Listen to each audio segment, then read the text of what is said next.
Berbicara sebuah daerah, pulau atau suatu negara pasti tidak akan luput dari sebuah peristiwa sejarah.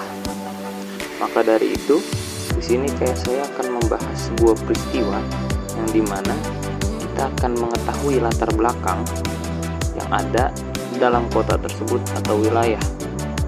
Nah, maka dari itu, di sini saya akan membahas Perang Banjar.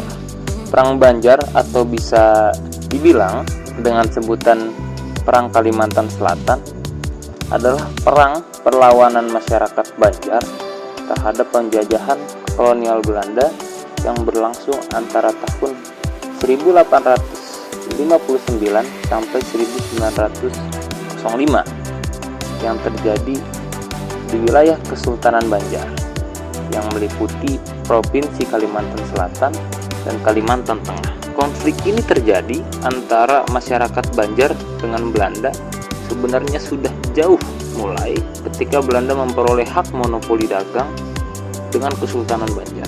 Dengan berawal ikut campurnya kolonial Belanda dalam urusan kerajaan, kelautan, dan sistem ketatanegaraan yang ada di wilayah tersebut. Dan bahkan pada tahun sebelumnya, di sini ada beberapa akibat timbulnya peperangan. Yang pertama, yaitu daerah Kalimantan Selatan dikuasai sepenuhnya oleh pemerintah kolonial Belanda. Yang kedua, dibubarkannya negara Kesultanan Banjar. Dan yang ketiga, dikuasainya tambang batu bara dan perkebunan di daerah Kalimantan Selatan. Dan ada beberapa strategi perang yang memang dipimpin oleh Pangeran Antasari menggunakan strategi perang gerilya dengan membuat kerajaan baru di pedalaman dan membangun benteng-benteng pertahanan di hutan-hutan.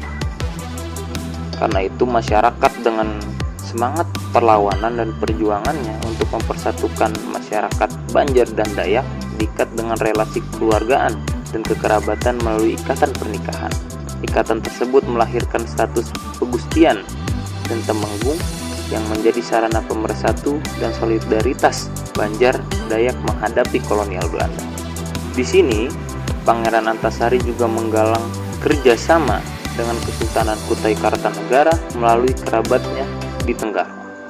Pangeran Antasari menyurati pangeran-pangeran lainnya dari Kutai seperti Pangeran Natakusuma, Pangeran Anom, dan Pangeran Kerta. Mereka semua adalah mata rantai penyelundupan senjata api dari Kutai dan tanah dusun Banjar.